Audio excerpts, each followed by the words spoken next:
Abusuafoɔ Captain Ibrahim Traore mampanin yi a ɔwɔ Burkina Faso ɛne ogu so na anwanwadeɛ a ogu so yɛ de support ne man ɛne wɔn a ɛnya saa ɔpɛpa no bia na wɔmpɛ sɛ wɔmmoa wɔn man no a nnipadɔmfoɔ bi ama wɔn anisoadehunu ne wɔn daeɛso ama mu ama wɔn man no ama no amfa ne ntoma pa afiri a ɛnɛ waba a agya yɛse ɛdɔm ani sa deɛ ɔso ntakrakyɛ yɛasa atu yɛ ne tɛdeɛ si ne soɔ no ɛne nsɛm no buburu gyaa make Africa great adama saa bere waboaboa bia no a yɛn nsa aka bia yɛn nso yɛpia gum ama ɔnya bia hwɛ aha ɛyɛ Konkongo TV so wotie na wohwɛ subscribe share like na comment Guinea mampanyin Colonel Doumbouya Mamady'S ɔno nso n'agyinatuo ne n'agyinasi a wasi de ama ne man no deɛ wɔn ɛhyehyɛ de aboa ɔman no ne nyinaa ɛka ho ɛna abusua yɛde ɛma wo. Giant, rich in resources, poor in power.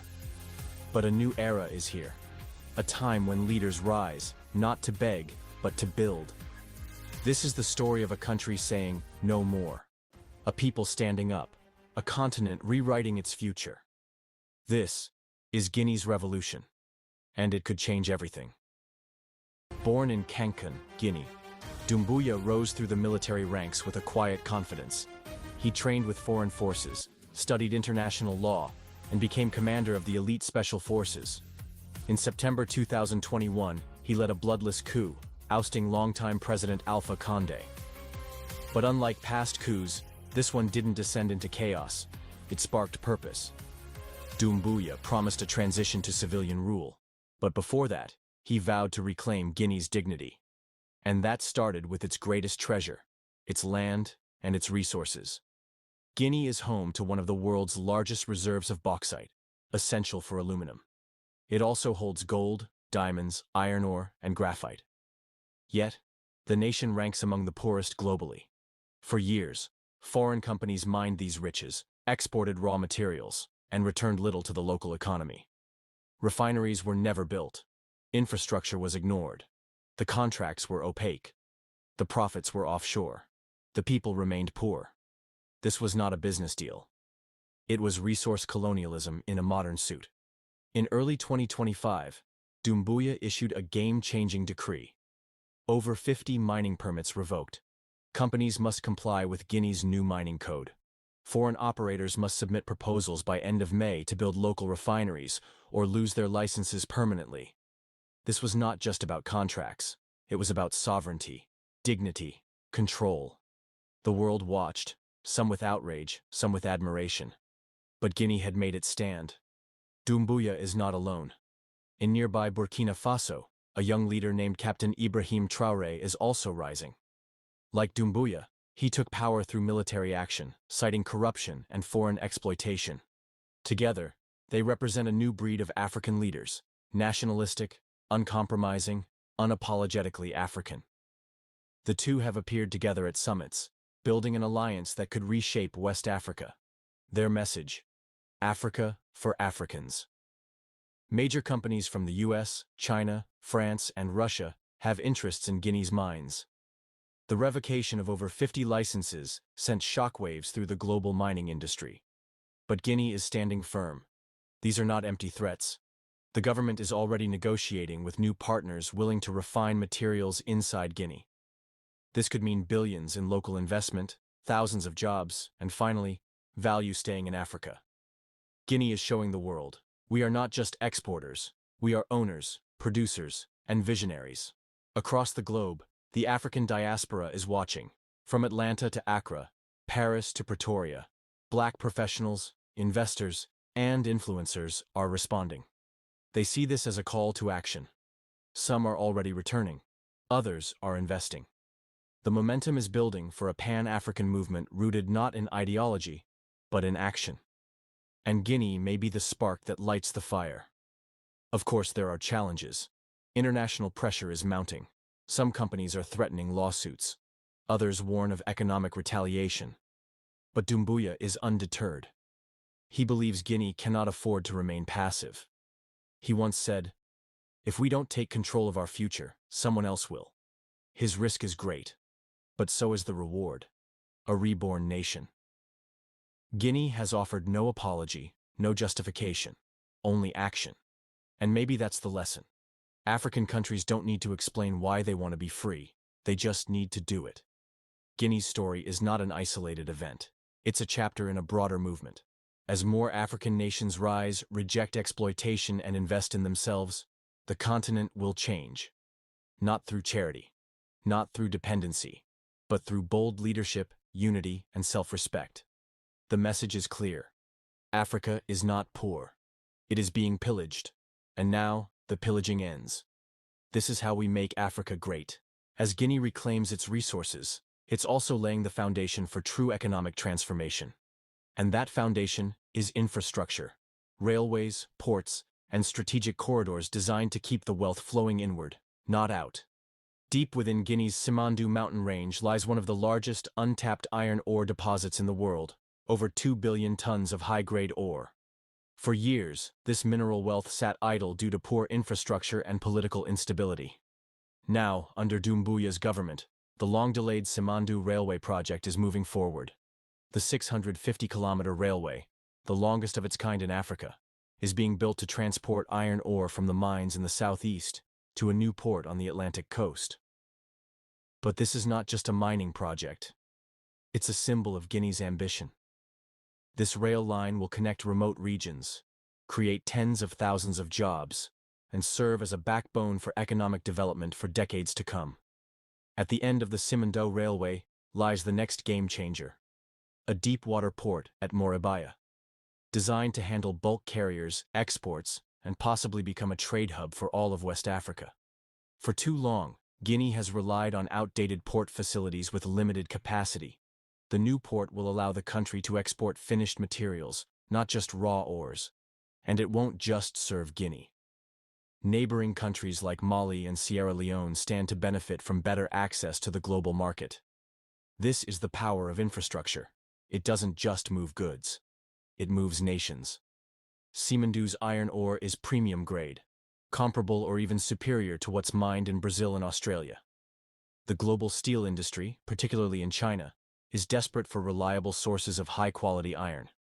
For years, Simandou was the subject of fierce disputes between foreign companies, international financiers, and governments. But Doumbouya's administration has taken a bold stance. This ore belongs to Guinea. It will serve Guinean people first. Through tighter regulations, stronger oversight, and demand for local value addition, Guinea is leveraging Simandou as a strategic asset, not just a resource. This changes everything. It makes Guinea not just a supplier, but a player in global steel, shipping, and infrastructure. In the past, Africa's infrastructure projects were controlled by foreign hands, designed to extract, not empower. But now, Guinea is reclaiming control. Through joint ventures, state-owned stakes, and stricter contract terms, the government is ensuring that Guinean workers, engineers, and companies benefit first. Thousands of Guineans are being trained to operate heavy machinery, lay track, and manage logistics. The long-term vision? A fully integrated national industry that builds, extracts, refines, and exports, all from within. The combination of natural wealth plus infrastructure plus strong leadership makes Guinea a blueprint for African transformation. Other nations are watching, and they're beginning to ask, if Guinea can do it, why not us? The Simandou Railway, the deep-water port, the iron ore revolution. These are not isolated projects. They are the foundations of a new Africa, proud, powerful, and prosperous. Yes, ladies and gentlemen, brothers and sisters, today I'm in this beautiful place. As you can see, he's a soldier. It's treated in Arab countries. We have been believing that it's white people who. The enemies are crawling definitely to defeat, and he has to all the audience to give a standing ovation to the National Forces of Defense. He stated on behalf of His Excellency, the President of FASO, Head of State, that this day of May the 17th, 2025, history reminds us all that 42 years ago, the same day, in 1983, imperialist and neo-colonialist forces orchestrated the arrest of Comrade Captain Thomas Sankara, then Prime Minister. Shen, in these days that followed, young anti-imperialist fighters mobilized to say no to this criminal act. The seeds of the People's Democratic Revolution had thus been sown. 2 weeks later, Captain Thomas Sankara was released under popular pressure, and 3 months later, from this fertile soil nourished by the people's profound aspiration for freedom, the revolution germinated. This May the 17th, 2025 is therefore a symbol for the refusal of imperialist domination, neocolonialism, and their avatars, war and terrorism. It is also a symbol of our people's determination to face up to their destiny and build a free and sovereign nation. This ideal was carried forward by our predecessors under the PDR, the People's Democratic Revolution, led by the comrade Captain Thomas Sankara. And today we carry this torch of anti-imperialism struggle with the Progressive People's Revolution. This May the 17th, we honor our duty to remember by inaugurating the mausoleum dedicated to the President, Noel Isidore Thomas Sankara, and his comrades in struggle who fell for the beloved homeland under the murderous bullets of imperialism local henchmen and arch-chair Negroes, who fell for the ideals of dignity, freedom, integrity, and sovereignty, fallen but forever alive in our hearts and minds. The choice of this date is no accident and recalls the commitment of peace fighters in Burkina Faso and around the world. It is not then a reunion of sad memorial, but it is to celebrate the heroism of those who fought for the integrity of the nation. This mausoleum marks the start of the major Thomas Sankara Memorial Project, which will be built over an area of around 14 hectares, along with many other infrastructures. The Thomas Sankara Memorial is conceived not only as a place of remembrance, but also as a space for reflection, education, inspiration, and action. Its vocation is to keep the flame of the revolution burning and to remind the world of Captain Thomas Sankara's struggle to break the chains of slavery and imperialist domination and to emerge from oppression. This project is intended to be Pan-African and popular because Thomas Sankara himself was a global icon. It therefore invites everyone to make their contribution to the memorial. It decided on this special occasion to name streets after the 12 companions of President Thomas Sankara. It congratulated the committee, the international committee, and despite the difficulties inherent in revolutionary commitment, they have remained worthy and active in perpetuating the ideals of the father of the August Revolution. He saluted the determination of former companions who have remained faithful to the cause, of civil society organizations, and of all patriotic Pan-Africanist activists here and abroad. It did not pass over in silence the tireless and immeasurable efforts of comrades in different countries around the world who have contributed to the success of this international committee given to the Thomas Sankara Memorial. He saluted all the coordination of the Noel Isidore Thomas Sankara Memorial Infrastructure Construction Project, the architects, the engineers, workers, artists, volunteers, and builders of the collective memory who have contributed to making this mausoleum a place of recollection and inspiration for future generations. He thanked all the distinguished guests from all over Africa and the rest of the world. He mentioned that their presence is an act of solidarity and shared pride because Thomas Sankara belongs not only to Burkina Faso, but to the whole of Africa and to fighting for humanity. As their heirs of this struggle, he said that we are all aware of the responsibility we bear in these times of crisis.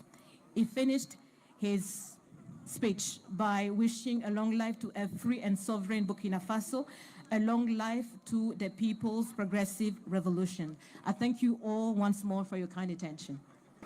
Unfortunately, the American government has tried to bury the legacy of Thomas Sankara. They don't want memorialization of a figure like that to be in our minds because it will inspire us. So they try to bury him.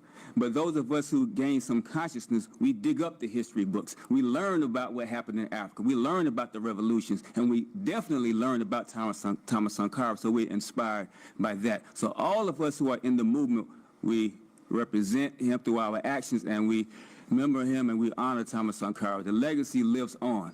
But we are proud today to say that the legacy is alive through the new president, the current president of Burkina Faso. Well, I say it's about time. That's what I feel about it.